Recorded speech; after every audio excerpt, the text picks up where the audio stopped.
BCS 104, contacting units. We want to welcome you to this class on contacting units. We're going to hopefully have a guided discussion on how contacting units should take place. Our course objectives are describe how the concept of unit service is demonstrated in frequent unit contacts, identify good ways to demonstrate good unit service as we serve as coaches, mentors, and representatives of BSA, explain the importance of using commissioner tools to record and manage unit contacts. So our objective as a commissioner, as a unit commissioner, is 5 areas.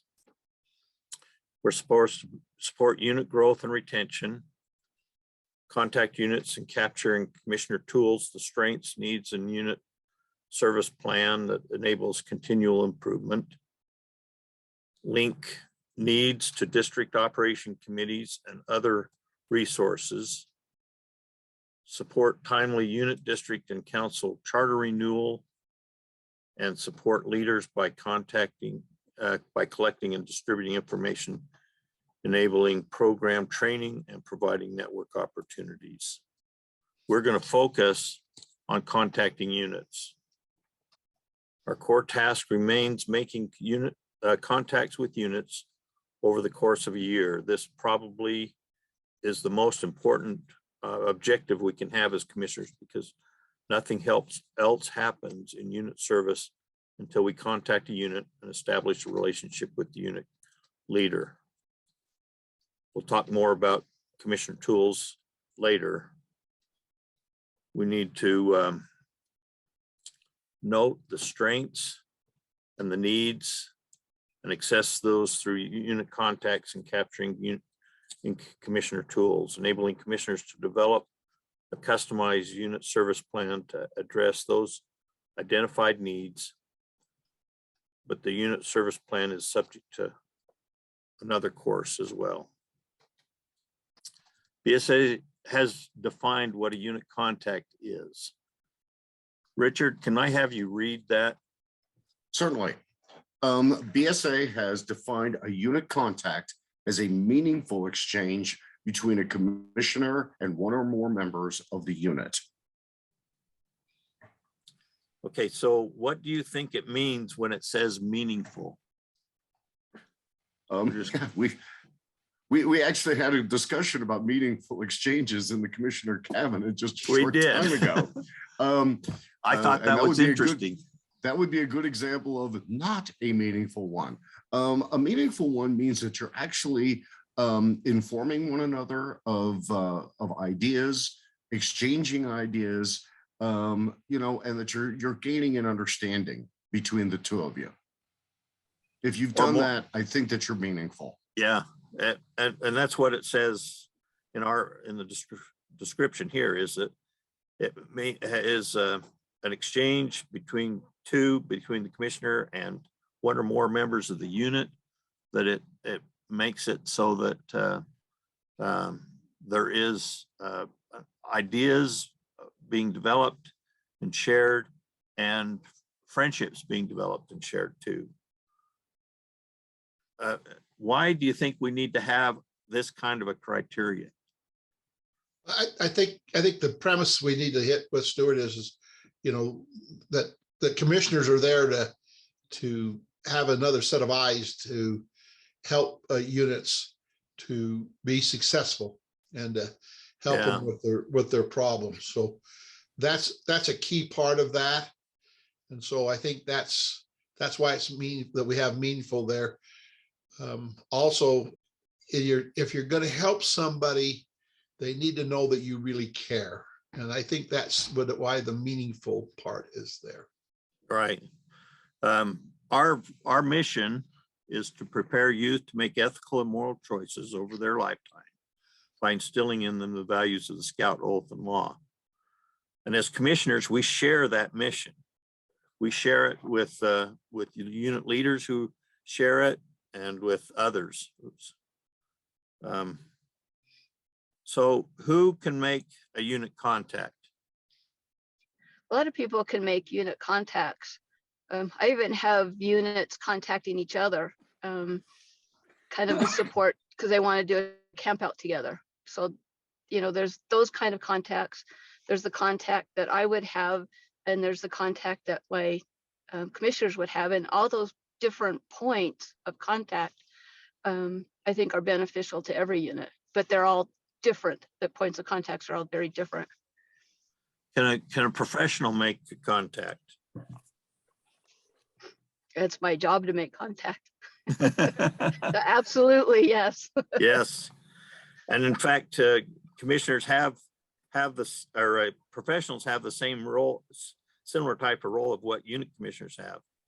So any kind of a unit commissioner can assign a non-assigned unit commissioner, administrative commissioner, roundtable commissioners are all commissioners who can make contact. And professionals, absolutely professionals can make contacts with units as well. How and where are unit contacts made? What are some of the ways that that can happen? Phone call, text, show up at a meeting, Okay, right? Any of those Yes. methods are considered Right. contact. so you said show up at a meeting, visit a unit meeting. We can visit a committee meeting. We can visit a unit activity, camp out,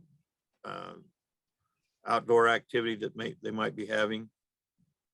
We can make individual contacts. One that you said was a phone contact, but they've added the meaningful phone contact. Make sure it has some give and take and expectations of learning. Email exchanges are another one. Texting is another one that we can make ways that we can make contact and get feedback. Get that meaningful feedback is important to the type of contacts that we make. And they're all appropriate. Yeah, How- Stuart, Okay. can I Go. throw something in real quick? The one Yeah. thing I've noticed is on all these different points of contact, you learn something different. They may tell me something that they won't tell the commissioner. They'll tell the commissioner something they won't tell me. They'll Yep. tell another unit. So all those different points of contact are great, but none of that information is good if we're not sharing it amongst each other. Yeah, and we're going to talk about that. So how often do we make contacts? How frequently should we be touching base with each? I think the Unit. goal should be once a week, at least once a week. Hey, when you guys meeting? How you guys doing? How'd the camp out go? You know, but have a checklist of things you want to accomplish, let's say in a month, and every time you contact, try to get one of those checked off. Yeah, our presentation says make as many contacts as needed. It says that it's recommended at least monthly, but I like the weekly one depending on what the needs of the unit are. They might need more contacts. A newer unit would need a lot more than an established one. Yeah, that's true. We prioritize the contacts based on what the needs are. Now, one of the things that they're suggesting here is that we have some ground rules to making these contacts. If we're going to visit, we need to call in advance and let them know that we're coming. Visit the entire meeting. We should not participate in the meeting, but be there and support those who are, and be in full and proper uniform. Can I just enter a comment on this? Sure.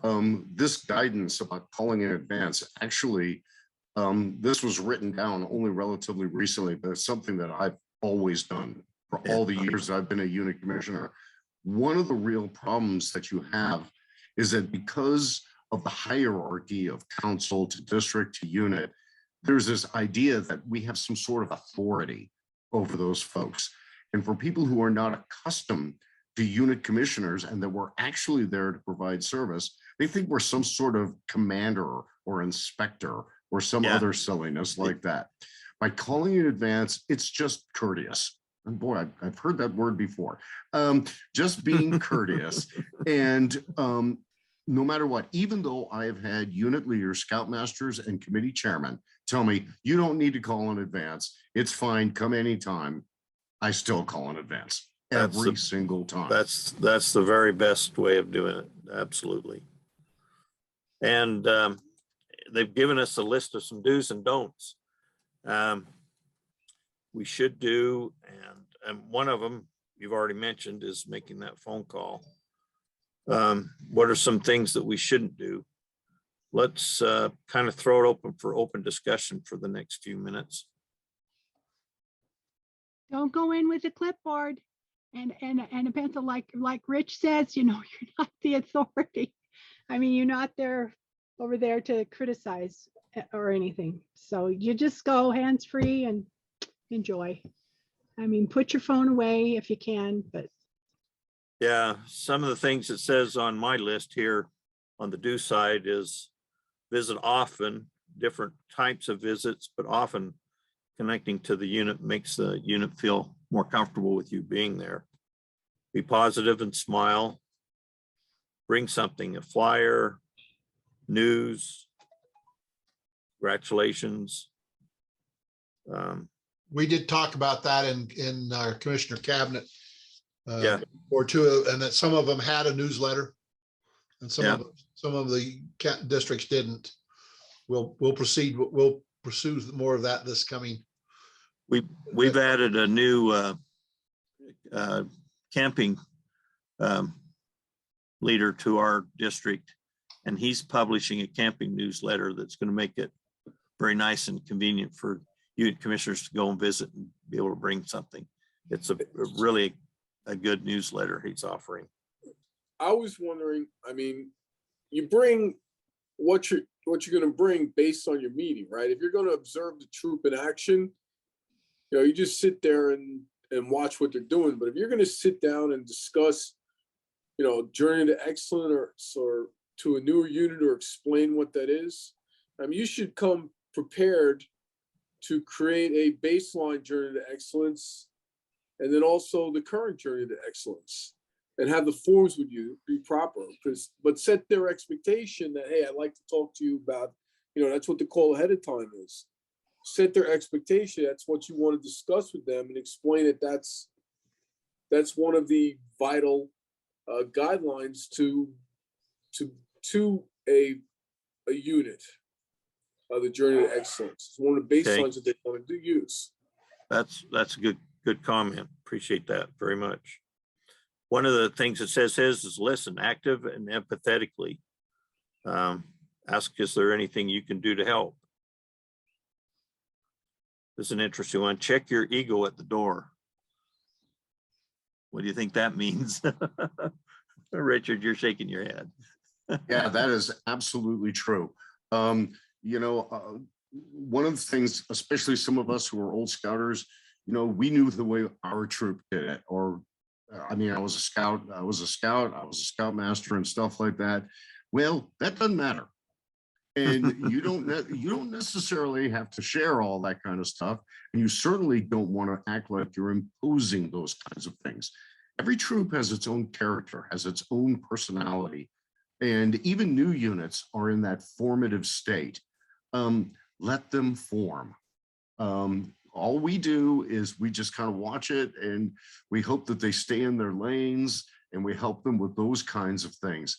But you don't need to brag and show off and tell them all the wonderful things you've done as a scouter. And to me, that's what checking your ego at the door is all about. I think it's important that you have, at least in your mind, a checklist of things that make for a healthy unit, that you can just make simple observations. And I often say, talk about that a pat on the back will correct things faster than a knock on the head. Yeah.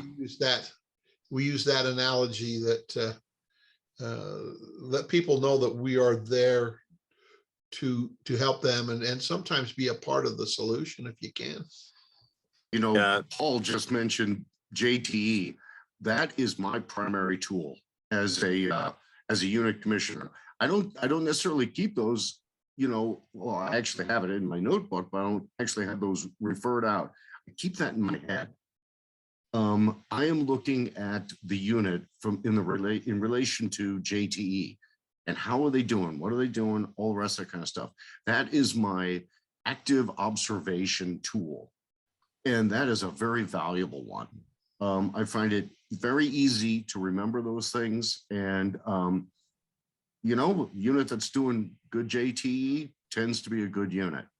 And so that's what I'm looking at. And I'm looking at it in relation to that. Yeah. Okay. I like to have a line item on their agenda if it's in a committee meeting, as I'm on their agenda, you know, it says unit commissioner comments or whatever, so that if anything comes up, I can praise, I can give information, I can inquire on certain things. Like we had a district meeting and they said encourage each troop to have a pack and those interactive pack things. So I was on their meeting. I said, how are you doing on this? And then they proceeded to tell me everything that they were doing that related to the question that I asked, which was right straight from the district. So it kind of works out. So get your name on the agenda, and that way you don't have to butt in.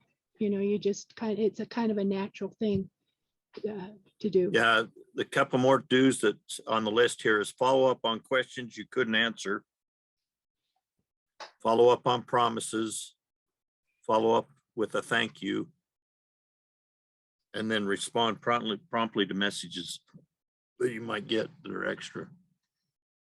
So those are the do's. Now it comes up with a few don'ts. I'll start off by don't act as a uniform police.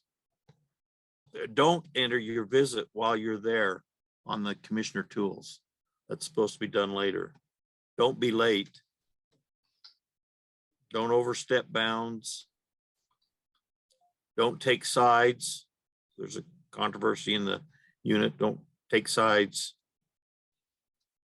It says don't overpost electronic communications. Don't lie. You'll be found out. Don't take too much time of the unit's leader's time. She or he has a meeting to run. And don't start a sentence with you if you're saying something negative. Give advice. Don't give advice directly if not asked. Avoid should. You should do this. Any other don'ts that you can think of? I think the old adage, praise in public, criticize in private. Private. That's exactly true. Very true. Okay, so You know, if I can kind of interject one other Sure. thing, Yeah. it does take some time to gain the trust of the leadership that's in a unit. So one don't is don't go diving in too quickly. Give yourself an opportunity for both parties to get to know one another and to develop some trust between develop one another. the feelings that you're there to help and not there It to, really, if you are visiting at least once a month, you know, within 2 or 3 months, you're going to have that level of trust. yep. Okay, so the next slide says, build relationships with our units. Our success supporting a unit depends on a healthy and trusted relationship with that unit leader. What are some things people value in relationships?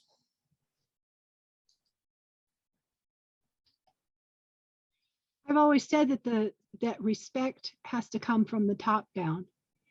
you as a leader need to respect them. And then it would be a two-way street if you respect them.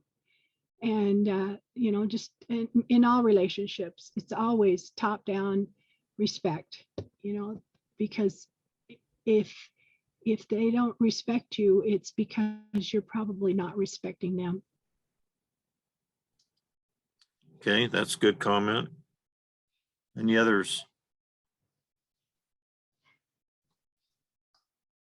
Know their names. That helps. Keeping eye contact is good too. Yeah, When you're here's what having a conversation. here's what the presentation says that we should be top 10 relationship values that people have. Appreciate their worth, be empathetic, communicate openly, listen, willing to find common ground, be positive, reliable, understanding, trustworthy, a people person. Be what we espouse to be. So what do you value? Which do you demonstrate in your relationships? And how can you improve? I think one of the key parts of it that should be on that list is show up. I mean, sometimes you just need to show up. So that people appreciate that you're there for Yep. the values that you have. Well, I think But- that's a Yeah. that's a key trait in life, is even teaching all of us in the youth is when you show up. And you know what I mean by showing up, be there mentally, be there physically. And sometimes the phone call or the text, just a quick question is how'd the pack meeting go tonight, or how'd scouts go tonight, or those kind of things. Just show up and be around. And I think Yeah. our commissioners are used to different ways of doing it, that they were more commissioners in name, and we need to train some of them more to be commissioners of showing up. And you don't have to be the expert, and sometimes you find out the questions together. More than once I've said to somebody, well, we've gone through a journey together, and we both have learned, even though I was supposed to be the one who was the teacher. I think that's a big part of putting your ego Yeah, aside, is that you're not there to try and instruct, you're there to learn together. And I think that's an important part of this. You know, So- and another piece of this, we are always talking about our mission statement and stuff like that, but it is an important one. The idea of living your entire lifetime with the Scout law and the Scout oath. And to me, helpful, friendly, courteous, kind. Those to me are the key elements when you are showing up at a unit meeting, when you're dealing with anybody under any circumstances, but certainly in a unit contact. Just follow that. Helpful, friendly, courteous, kind. Yep. yep. You know, when you have so many things going on in your own life during the day, as you drive up in your car or whatever, stop for a few minutes and clear your mind of your own worries and your own woes, and walk in there so that you're focused on them. And that has nothing to do with you. I mean, that kind of goes along with ego and all that other stuff, but it also empty your own troubles out the door as you go into their door. And then you'll be able to find more with them, rather than, you know, them wondering what's wrong with you today, you know, that kind of thing. That is wonderful advice, Leila. Thank you. Yeah. This is the handout that we're supposed to have, but it's called the relationship pyramid. And where are you and your unit's key 3 on the relationship pyramid? Where would you like to be and what actions can facilitate getting there? Most of you who are in this class, I've known you or your name for a period of time now, and I have a lot of respect for each of you and the efforts you put. So that's puts us a place on the relationship pyramid. Where are you with your units? There's a note here that says there's an entire course on building meaningful relationships, the doctorate course 514. So if you were in the doctorate program, you can go delve deeper into this. As was mentioned by Richard earlier on, they talk about here that Commissioner Tools and Journey to Excellence is what we use to help create some standardized ideas of how a unit is and where it's going from. We build a trusting relationship to help provide us a basis for an assessment between the commissioner and the unit. Support implementation of the unit service plan through detailed assessments and increase the number of significant unit contacts to a packed crew, ship, club, or post. Unit assessments is the first step to supporting unit growth and the journey to excellence. Scouting's Journey to Excellence is the BSA's aspirational planning, performing, and recognition program designed to encourage and reward success to our units, districts, and councils. It's meant to encourage excellence and continuous improvement in providing a quality program at all BSA levels. Journey to Excellence standards are based upon achievements of the previous year or previous few years, both individually and for creating a national standard. Due to extraordinary circumstances in 2020, benchmarks for 2019 to 2020 at the district and council level were not constructive, and similarly based 2021 standards and 2020 in 2020 were for districts and councils are equally inappropriate. Many units have and largely adapted their program to challenges in the 2020 so that members can continue to enjoy counting. So Journey to Excellence is a basis for setting up some of the rules. After we've made our contact with our units, what you do with the information you've required. Report it in Commissioner Tools. Tools. Yep, Commissioner Tools. Commissioner Tools, after making a contact with the unit, what you do with that information is you enter it in Commissioner Tools so that it can be reviewed and see what progress is being made or what lack of progress, and how it can be handled, that and how pass that information on to others who need to know. Here's an example of a commissioner's tool page. There are several important pieces of information displayed here. On the summary page, you can see who the unit number is, the chartered organizational partner, the date of last contact, the name of the commissioner or professional who made that contact. You can also see the name of the commissioner that's assigned. In the contact summary box, you can see there are 3 tabs labeled complete, in progress, and scheduled, each with a number of contacts in that category showing up parenthetically. The upper right-hand corner uses this pull down arrow so the user can change the year and what they're looking at. And as required from here, commissioners have 48 hours from submission to edit or delete or complete contact. Clicking on the 3 dots after the contact date to edit or delete the contact. After 48 hours, you can only allow to view or print the assessment.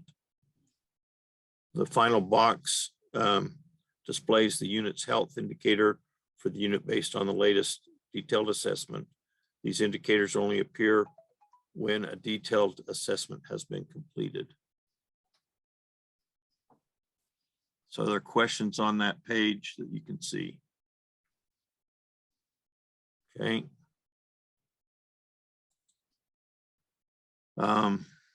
Here's an example of a simple assessment that a unit made. You can see that they've marked a score box number.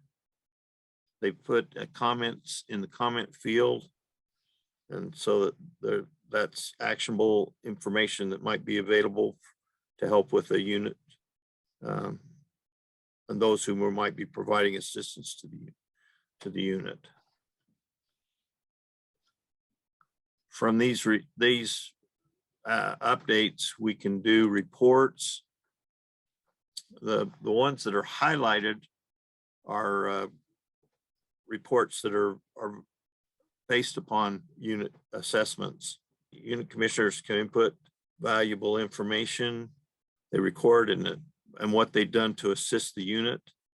They provide important commissioner succession plans because newly assigned unit commissioners can review the history of the unit. Administrative commissioners at all levels of the organization can see the health of a unit in their jurisdictions to provide help and guidance when needed. Reports give commissioners actionable information to ensure that the unit remains healthy and we are able to deliver the promise of scouting to the youth they serve. The reports available in the commissioner tools provide information that you need as an administrative commissioner to lead your commissioners to achieve the objective of unit service. The red ones are for unit and district council commissioners to use and be able to read. Questions on any of those reports?